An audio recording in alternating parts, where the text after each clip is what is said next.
Bismillahirrahmanirrahim. Pembahasan kita kali ini masih tentang mengganti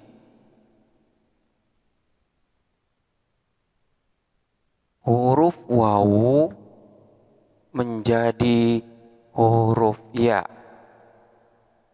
Selain dari ketentuan-ketentuan yang telah kita bahas pada pembahasan sebelumnya, di sini terdapat ketentuan yang lain di mana huruf wawu tersebut dapat diganti dengan huruf ya. Di sini masih kita lanjutkan, yaitu kaidah yang keempat. Wawu dapat diganti dengan ya manakala wawu tersebut berada di ujung kalimat dan berada pada urutan yang keempat atau lebih. Jadi keempat atau lebih, bisa 5, 6 dan seterusnya. Selanjutnya, posisi daripada wawu tersebut terletak setelah harkat fathah.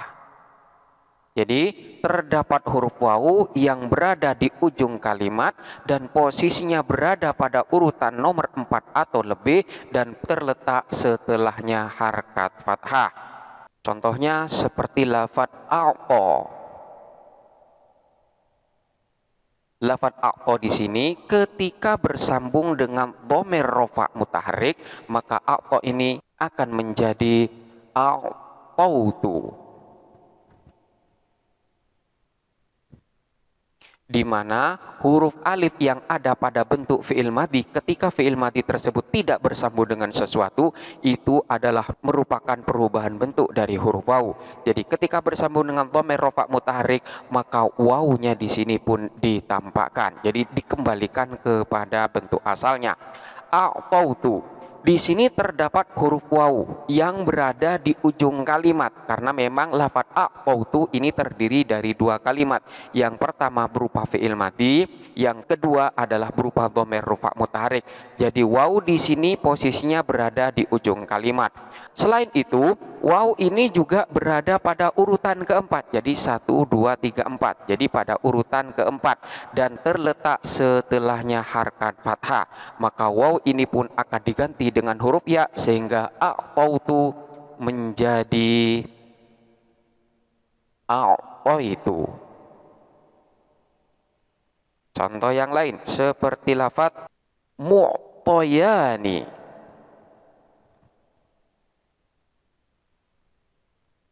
Mu'tayani ini adalah bentuk isim maf'ul dari lafadz a'ta. A'ta yu'ti i'ta'an fahuwa mu'tin wa dzaka mu'ton. Di mana asal daripada lafadz mu'tayani ini adalah mu'tawani. Jadi ya yang ada pada lafadz mu'tayani ini adalah merupakan perubahan bentuk dari huruf wawu.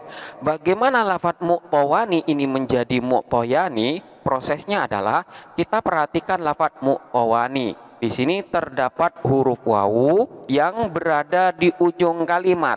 Jadi sebelum bersambung dengan alif dan nun, posisi daripada wawu itu berada di ujung kalimat. Kemudian selain itu dia posisinya berada pada urutan yang keempat. Mu'tawa 1, 2, 3, 4 urutan keempat.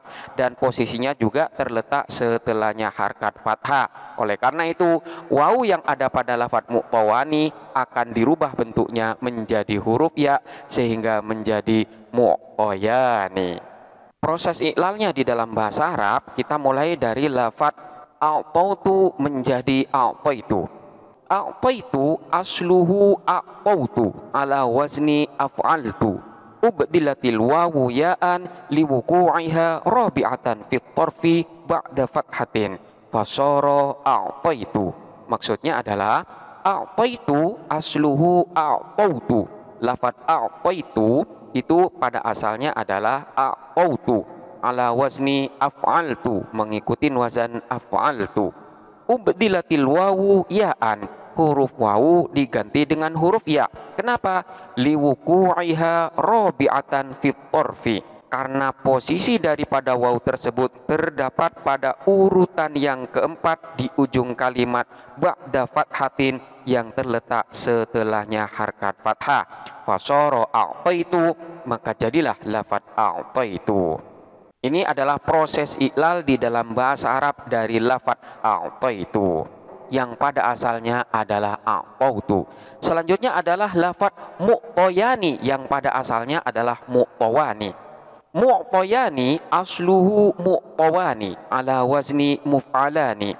Ubdilatil wawu ya'an liwuku'iha rabi'atan fi tarfi ba'da fathatin fasara mu'tayani. Jadi mu'tayani asluhu mu'tawani, asal dari lafaz mu'tayani itu adalah mu'tawani ala wazni muf'alani, mengikuti wazan muf'alani.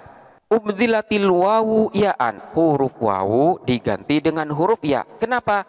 Liwuku'iha rabi'atan fi tarfi, karena posisi daripada waw itu berada di ujung kalimat pada urutan keempat ba'da fathatin yang terletak setelahnya harkat fathah.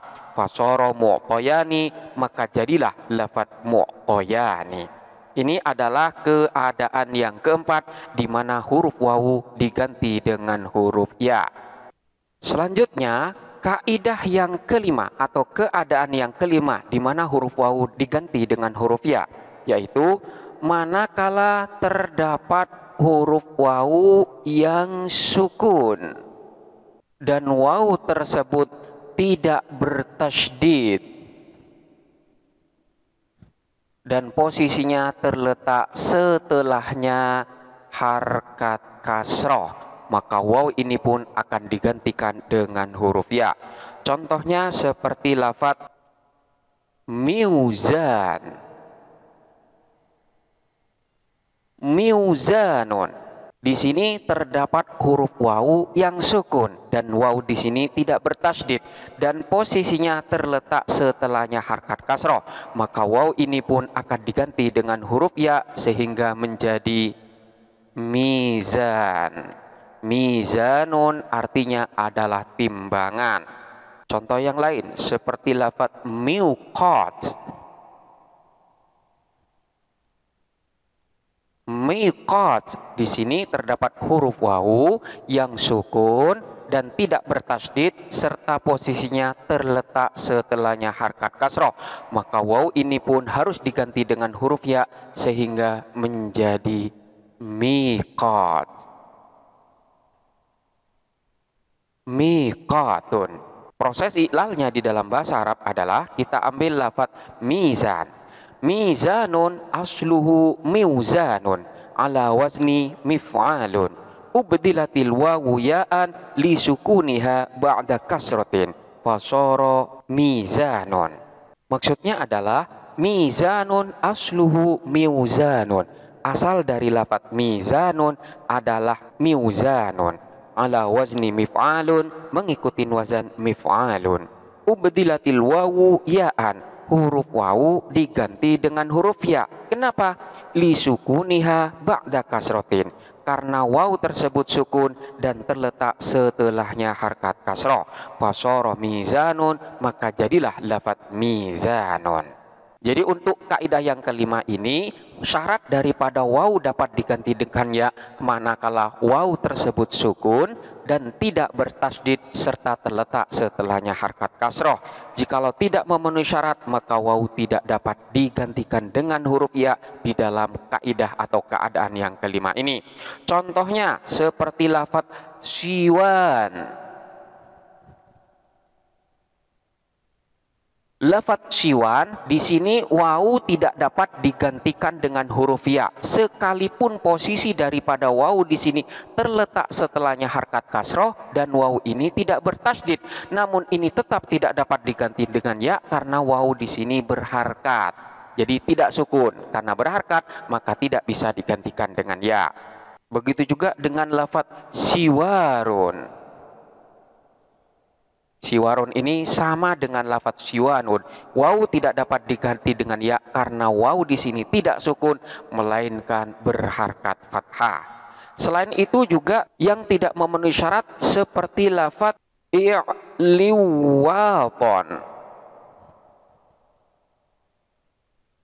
I'liwaton atau i'liwatun sama. Kita perhatikan di sini terdapat huruf wawu yang terletak setelahnya harkat kasroh. Wawu ini juga tetap tidak dapat diganti dengan huruf ya karena wawu di sini bertasydid dan juga berharkat. Oleh karena itu, jikalau tidak memenuhi syarat di dalam keadaan atau kaidah yang kelima, wawu tidak dapat digantikan dengan ya, sehingga bentuknya wawu itu ditetapkan dan tidak berubah menjadi huruf yang lainnya. Kemudian kaidah yang keenam atau keadaan yang keenam di mana wawu diganti dengan ya, yaitu manakala wawu tersebut posisinya berada pada lam fi'il dan mengikuti wazan fu'la yang bermakna sifat. Jadi manakala ada wawu yang berada pada lam fi'il dan bentuk kalimatnya mengikuti wazan fu'la dan bermakna sifat, maka wawu tersebut diganti dengan ya. Contohnya seperti lafaz al-ulwa. Al-ulwa ini maknanya adalah tinggi dan tinggi adalah merupakan sifat. Di sini terdapat huruf wawu yang posisinya berada pada lam fi'il, sementara alif yang ada di akhir itu bukanlah huruf asli sehingga di sini tidak dihitung. Jadi al-ulwa mengikuti wazan al-fu'la. Jadi huruf asalnya adalah fa, ain dan lam. Karena memang di sini posisi daripada wawu berada pada lam fi'il dan mengikuti wazan fu'la serta lafaz al-ulya di sini bermakna sifat, maka wawu di sini digantikan dengan huruf ya sehingga al-ulwa menjadi al-ulya. Al-ulya maknanya adalah tinggi. Contoh yang lain seperti lafaz ad-dunwa. Ad-dunwa di sini mengikuti wazan al-fu'la sama. Lafaz ad-dunwa di sini juga bermakna sifat, yaitu bermakna yang rendah atau yang hina. Ad-dunwa di sini terdapat huruf wawu yang posisinya berada pada lam fi'il dan dia mengikuti wazan al-fu'la serta bermakna sifat. Maka wawu di sini haruslah diganti dengan huruf ya sehingga ad-dunwa menjadi ad-dunya. Proses iklalnya di dalam bahasa Arab kita ambil lafaz al-ulwa yang merupakan bentuk asal daripada lafaz al-ulya. Al-ulya asluhu al-ulwa ala wazni al-fu'la ubdilatil wawu ya'an likauniha laman li fu'la sifatan fasara al-ulya. Jadi al-ulya asluhu al-ulwa, lafaz ulya asalnya adalah ulwa ala wazni al-fu'la mengikuti wazan fu'la. Ubdilatil wawu ya'an, huruf wawu diganti dengan huruf ya. Kenapa? Likauniha laman, karena posisinya berada pada lam fi'il li fu'la mengikuti wazan fu'la sifatan yang bermakna sifat. Fasara al-ulya, maka jadilah lafaz al-ulya. Jadi ini manakala wawu sudah memenuhi syarat di dalam kaidah yang keenam. Manakala tidak memenuhi syarat, contohnya seperti lafaz huzwa.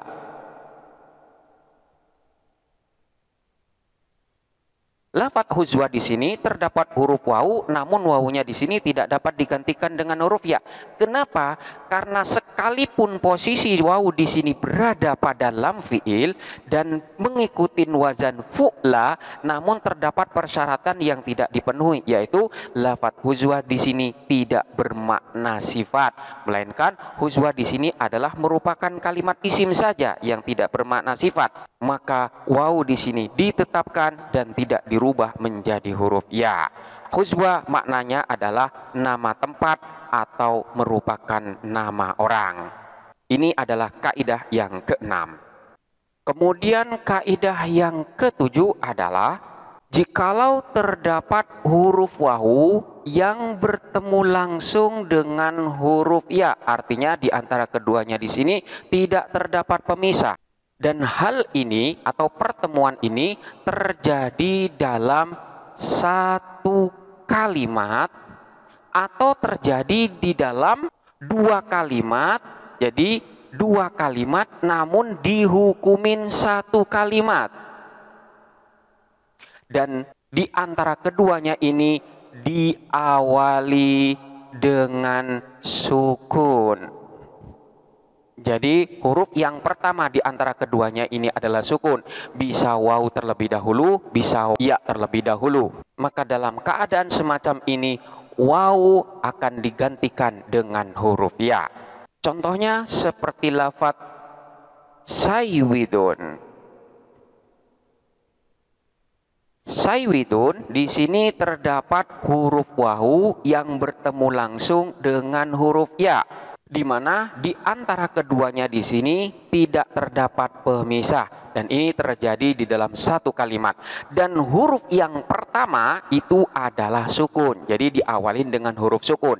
Jadi manakala huruf yang pertamanya di sini adalah ya, maka ya-nya di sini sukun. Begitu juga manakala huruf yang pertama di sini adalah huruf waw, maka waw yang pertama yang posisinya sebagai huruf yang di awal itu dalam keadaan sukun. Maka dalam keadaan semacam ini, waw itu pun diganti dengan ya, sehingga saywidun menjadi sayyidun. Jadi wawnya di sini berubah menjadi huruf ya. Selanjutnya saywidun, karena memang di sini terdapat dua huruf ya atau dua huruf yang sejenis bertemu langsung dan huruf yang pertama di sini sukun, maka ini pun wajib untuk diidghamkan, sehingga sayyidun menjadi sayyidun. Contoh yang lain seperti lafadz marmuyun. Marmuyun ini adalah bentuk isim maf'ul dari lafadz roma. Roma yarmi fahuwa romin wadhaka marmuyun, mengikuti wazan maf'ulun.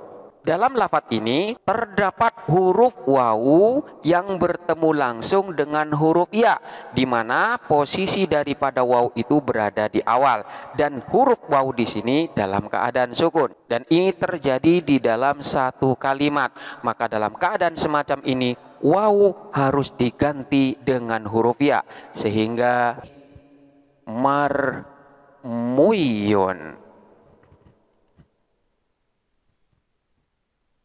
Marmuyun. Jadi wawunya di sini berubah bentuknya menjadi huruf ya, karena memang di sini terdapat dua huruf yang sejenis, yaitu huruf ya, di mana huruf pertama di sini sukun, maka wajib dilakukan idgham, sehingga marmuyun menjadi marmuyun. Selanjutnya, harkat daripada huruf mim di sini diganti dengan harkat kasroh dalam rangka untuk menyesuaikan dengan huruf ya, di mana yang selaras dengan huruf ya di sini adalah harkat kasroh, sehingga menjadi marmiyun. Jadi marmuyun harkatnya dirubah menjadi marmiyun. Proses iklal di dalam bahasa Arabnya adalah kita ambil lafadz marmuyun. Jadi marmiyun asluhu marmuyun ala wazni maf'ulun. Ubdilatil wawu ya'an lijtima'ihima fi kalimatin wahidatin wa subiqat ihdahuma bisukuni fasara marmuyun. Thumma udghimatil ya'ul ula fi tsaniyati lil mujanasati fasara marmuyun. Thumma kusiratil mimu litaslimil ya'i fasara marmiyun. Maksudnya adalah marmiyun asluhu marmuyun. Lafadz marmiyun itu pada asalnya adalah marmuyun ala wazni maf'ulun, mengikuti wazan maf'ulun.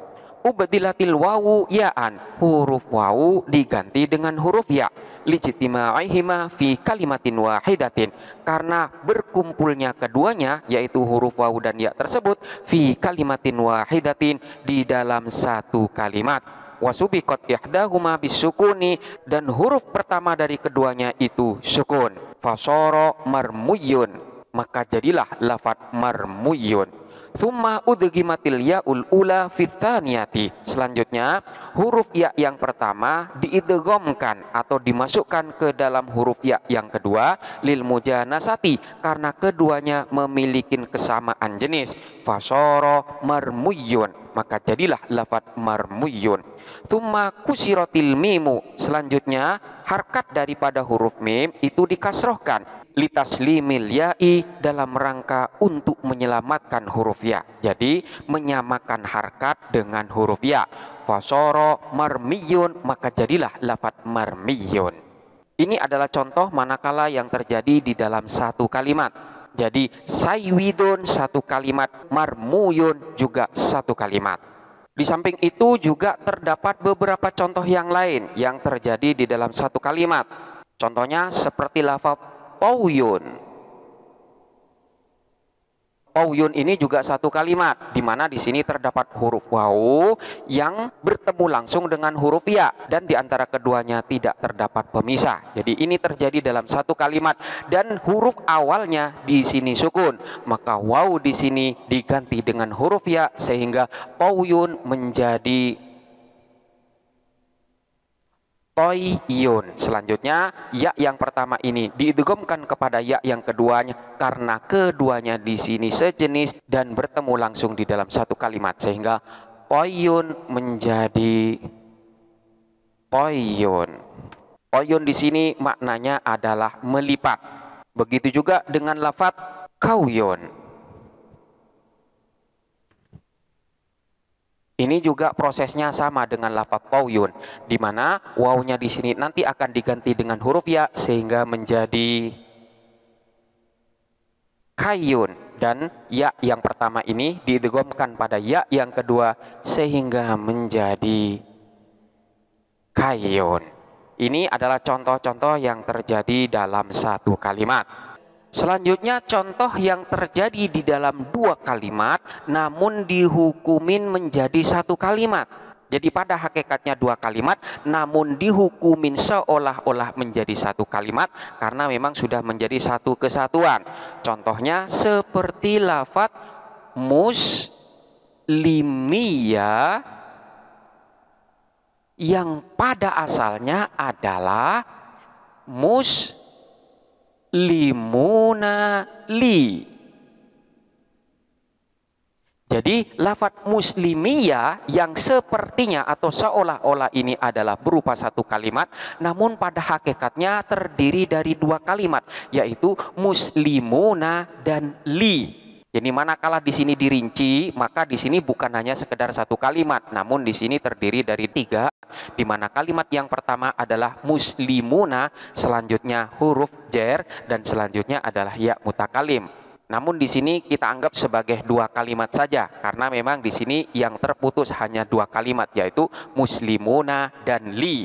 Bagaimana prosesnya lafaz muslimuna li ini menjadi muslimiyah terkait dengan kaidah yang ketujuh ini? Prosesnya adalah yang pertama, lafaz muslimuna ini diidhofahkan kepada lafaz li. Oleh karena itu sesuai dengan kaidah idhofah maka haruslah membuang huruf nun. Jadi dalam kaidah idhofah tidak boleh ada nun dan tidak boleh ada tanwin di akhir kalimat. Maka di sini nunnya pun harus dibuang sehingga menjadi muslimuli.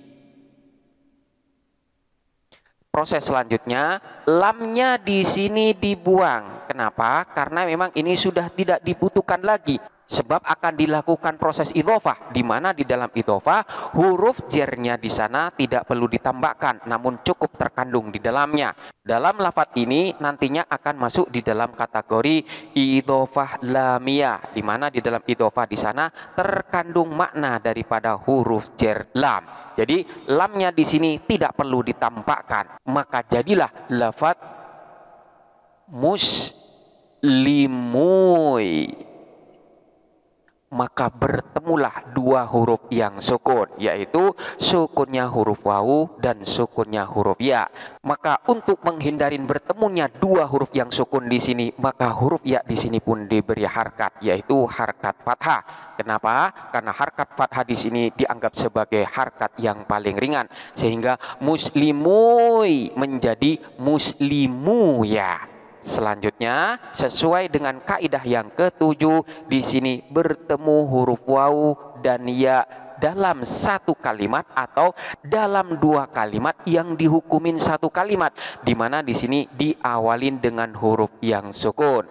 Maka muslimu ya, wawunya harus diganti dengan huruf ya menjadi muslimuya. Muslimuya. Jadi wawu di sini berubah bentuknya menjadi ya. Selanjutnya masuklah kaidah idgham, di mana di sini terdapat dua huruf yang sejenis, yaitu huruf ya. Huruf yang pertama sukun, maka di sini haruslah diidghamkan pada huruf ya yang kedua, sehingga muslimuya menjadi muslimuya. Ya yang ada ini merupakan gabungan dari dua ya yang dijadikan satu. Selanjutnya, harkat daripada huruf mim, yaitu harkat dhamma, di sini diganti dengan harkat kasroh dalam rangka untuk mencocokkan dengan huruf ya yang terletak setelahnya, sehingga muslimuya menjadi muslimiyah. Jadi muslimuya menjadi muslimiyah. Inilah proses daripada lafaz muslimiyah yang asalnya adalah muslimunali. Bagaimana proses iklalnya di dalam bahasa Arab? Prosesnya adalah muslimiyah asluhu muslimunali ala wazni muf'ilunali. Khudifatin nunu li ajlil idhafati fasara muslimuli. Thumma hudhifatil lamu li'adamil ihtiyaji ilaiha fil idhafati faltaqas sakinani huma al-wawu wal ya'u fahurikatil ya'u bil fathati daf'an liltiqa'is sakinaini fasara muslimuya. Thumma ubdilatil wawu ya'an lijtima'ihima fi hukmi kalimatin wahidatin wa subiqat ihdahuma bisukuni fasara muslimuya. Thumma udghimatil ya'ul ula fi tsaniyati lil mujanasati fasara muslimuyya. Thumma kusiratil mimu litaslimil ya'i fasara muslimiyya. Maksudnya adalah muslimiyya asluhu muslimunali. Lafaz muslimiyya pada asalnya adalah terdiri dari susunan muslimunali ala wazni muf'ilunali, mengikuti wazan muf'ilunali. Hudhifatin nunu li ajlil idhafah. Huruf nun yang ada pada lafaz muslimuna ini dibuang karena sebagai syarat idhafah. Fasara muslimuli, maka jadilah lafaz muslimuli. Thumma hudhifatil lamu. Selanjutnya huruf lam yang ada pada lafaz li itu dibuang li adamil ihtiyaji ilaiha, karena sudah tidak dibutuhkan lagi fil idhafati, di dalam proses idhafah. Faltaqas sakinani, maka bertemulah dua huruf yang sukun, huma al wawu wal ya'u. Keduanya tersebut adalah huruf wawu dan huruf ya. Fahurikatil ya'u bil fathati, maka huruf ya diberi harkat dengan harkat fathah daf'an liltiqa'is sakinaini, dalam rangka untuk menghindari bertemunya dua huruf yang sukun. Fasara muslimuya, maka jadilah lafaz muslimuya. Thumma ubdilatil wawu ya'an. Selanjutnya huruf wawu diganti dengan huruf ya lijtima'ihima fi hukmi kalimatin wahidatin, karena bertemunya keduanya di dalam susunan yang dihukumin satu kalimat. Wasubiqat ihdahuma bisukuni, dan salah satunya didahuluin dengan huruf yang sukun. Fasara muslimuyya, maka jadilah lafaz muslimuyya. Tsumma udghimatil ya'ul ula fi tsaniyati. Selanjutnya, huruf ya yang pertama diidghamkan pada ya yang kedua lil mujanasati karena keduanya memiliki jenis yang sama. Fasara muslimuyya, maka jadilah lafadz muslimuyya. Tsumma kusiratil mimu. Selanjutnya, harkat daripada huruf mim itu dikasrohkan litaslimil ya'i dalam rangka untuk menyesuaikan harkat dengan huruf ya. Fasara muslimiyya, maka jadilah lafadz muslimiyya.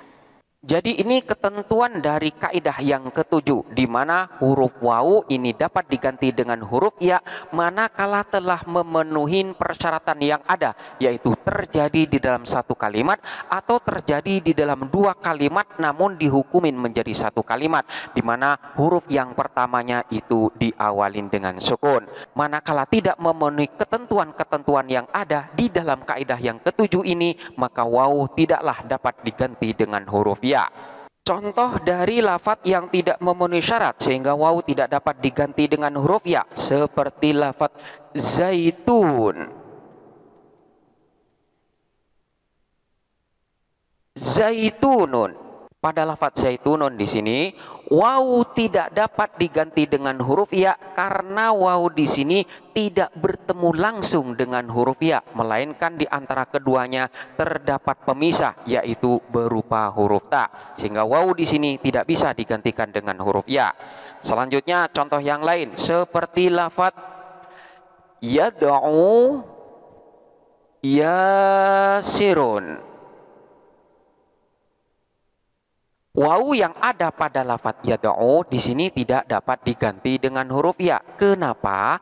Karena sekalipun wawu di sini bertemu langsung dengan huruf ya dan huruf awalnya di sini sukun, namun karena di sini tidak terjadi di dalam satu kalimat atau tidak dihukumin menjadi satu kalimat, maka wawu ini pun tidak dapat digantikan dengan huruf ya. Jadi di sini tetap dianggap sebagai dua kalimat, beda dengan lafadz yang tadi. Jadi yad'u yasirun tidak boleh dibaca yad'ui dengan merubah huruf wawu di sini dengan huruf ya. Jadi yad'ui yasirun itu tidak diperkenankan. Contoh yang lain yang tidak memenuhi syarat seperti lafadz tawilun.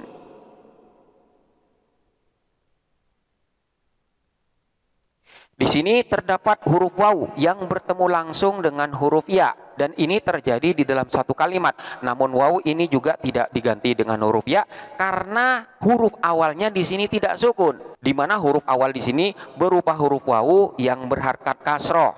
Jadi syaratnya huruf awalnya itu harus sukun. Di sini huruf awalnya berharkat, maka wawu tidak digantikan dengan huruf ya. Contoh yang lain seperti lafadz ghayur. Ghoyurun. Di sini terdapat huruf wawu yang bertemu langsung dengan huruf ya dan terjadi di dalam satu kalimat. Namun wawu di sini juga tidak bisa digantikan dengan huruf ya karena huruf awalnya di sini berharkat. Di sini huruf awalnya adalah ya dan ya di sini berharkat dhammah, maka wawu juga tidak memenuhi syarat dalam kaidah yang ketujuh. Contoh yang lain seperti lafadz buya. Buya di sini terdapat huruf wawu yang bertemu langsung dengan huruf ya dan terjadi dalam satu kalimat, di mana di sini huruf awalnya adalah sukun. Sesuai dengan kaidah seharusnya wawu ini dapat digantikan dengan huruf ya. Namun dalam lafadz ini tetaplah huruf wawu tidak dapat digantikan dengan huruf ya. Kenapa? Karena wawu yang ada pada lafadz buya ini bukanlah wawu yang asli, melainkan huruf tambahan, dan ini adalah bentuk mabni majhul dalam lafadz baya'a. Baya'a mengikuti wazan fa'ala, di mana alif yang ada pada wazan fa'ala ini juga bukan huruf asli melainkan huruf tambahan. Ketika dibentuk mabni majhul, maka alifnya ini pun akan berubah menjadi huruf wawu karena harkat sebelumnya adalah dhammah, sehingga menjadi buya. Jadi karena memang wawunya di sini bukan huruf yang asli, maka wawu tidaklah dapat diganti dengan huruf ya. Demikian pula dengan lafadz ru'yah. Ru'yah di sini terdapat huruf wawu yang bertemu langsung dengan huruf ya dalam satu kalimat di mana diawalin dengan huruf yang sukun. Namun di sini wawunya tidak dapat diganti dengan huruf ya. Kenapa? Karena wawunya di sini bukanlah wawu yang asli, melainkan wawu yang merupakan perubahan bentuk dari huruf yang lain. Asal daripada huruf wawu di sini adalah huruf hamzah. Jadi asalnya adalah ru'yah.